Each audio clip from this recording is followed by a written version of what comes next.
Bonjour à tous, nous sommes ici réunis en ce jeudi 11 décembre 2025 afin de juger devant le tribunal judiciaire de l'affaire opposant les requérants représentés par l'association Phytoffensif à la partie défenderesse incarnée par le syndicat Vitagri ainsi que par la société Antipesti. La parole est aux requérants.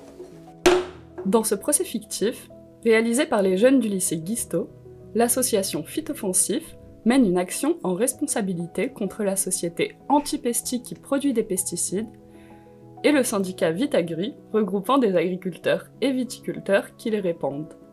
L'objectif de l'assaut est d'interdire l'utilisation de pesticides à proximité des habitations. Des exploitations agricoles qui ont répandu en périphérie des quartiers résidentiels ont commis des manquements concrets aux règles de sécurité. Les faits recueillis, témoignages, photos horodatées, boucles vidéo, relevés météorologiques démontrent des épandages conduits à des distances manifestant insuffisantes, parfois sous des conditions de vent favorisant la dérive.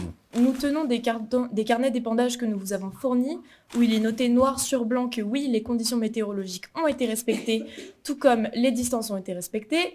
Maintenant, ça en vient à mentir, de venir dire que nous avons versé ces pesticides dans les mauvaises zones, puisque nous avons des preuves de nos carnets d'épandage qui montrent bien que nous l'avons fait dans le respect des règles et de la législation française. Après les premiers argumentaires, les juges reviennent sur certains points et posent des questions aux deux parties. Tout d'abord, les certificats médicaux établissent une forte probabilité de lien.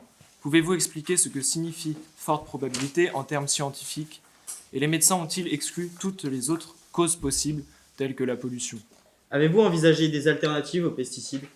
Oui, effectivement, nous avons essayé d'envisager d'autres solutions que les pesticides, mais également malheureusement déjà nous n'avons pas trouvé de solution aussi efficace. Et pourquoi trouver des alternatives si ces pesticides sont légaux? En effet, les analyses effectuées par des particuliers n'ont aucune valeur juridique. De plus, les demandeurs n'ont respecté aucune des procédures suivantes pour légitimer leurs analyses. Il n'y a pas de chaîne de traçabilité. Leurs analyses n'ont pas été réalisées dans un laboratoire accrédité et il n'y a aucun respect de la procédure de prélèvement selon les normes de l'ISO. Monsieur le Président, messieurs les juges, il ne s'agit pas d'une bataille d'experts pour empêcher l'innovation.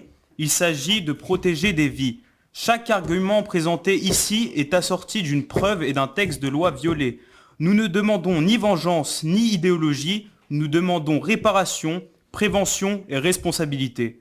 Nous demandons que la Cour ordonne aux entreprises de réparer le préjudice, de cesser les pratiques dangereuses et d'assumer le coût du suivi sanitaire et de la remise en état de ces milieux. Nous demandons que la justice montre qu'il n'est pas permis à des acteurs économiques de faire peser sur les enfants et sur l'environnement le risque de leur choix. Enfin, les jeunes juges tranchent sur chaque argument. Le tribunal constate que les certificats médicaux versés au débat établis par des praticiens qualifiés attestent d'une forte probabilité de lien entre l'exposition aux pesticides et les pathologies développées par les enfants. Conformément à l'article 1382 du Code civil, des présomptions graves, précises et concordantes suffisent. Et la réglementation actuelle, comme le démontre le rapport du HCSP d'octobre 2025, fait l'objet de vives controverses scientifiques et pourrait être insuffisante.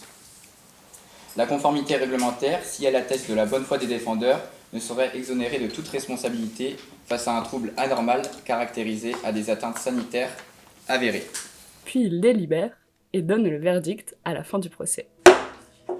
En ce jeudi 11 décembre 2025, le tribunal judiciaire de Nantes ordonne et condamne à l'unanimité et conformément à la loi la reconnaissance d'un préjudice écologique accompagné d'une réparation en nature de l'environnement dégradé par les pesticides et nous demandons une indemnisation à hauteur de 10 000 € par enfant malade aux familles de la part des agriculteurs et des industriels. Le tribunal ordonne l'exécution provisoire du présent jugement. La première audience est levée. Nous allons maintenant passer à la deuxième audience. Merci.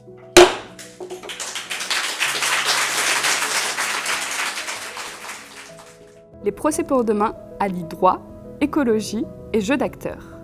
C'est une forme de médiation co-créée qui peut encourager le développement du pouvoir d'agir des participantes et participants, autant que celui des chercheuses et chercheurs qui les accompagnent, et tout autant du public qui y assiste ou qui en entend parler a posteriori.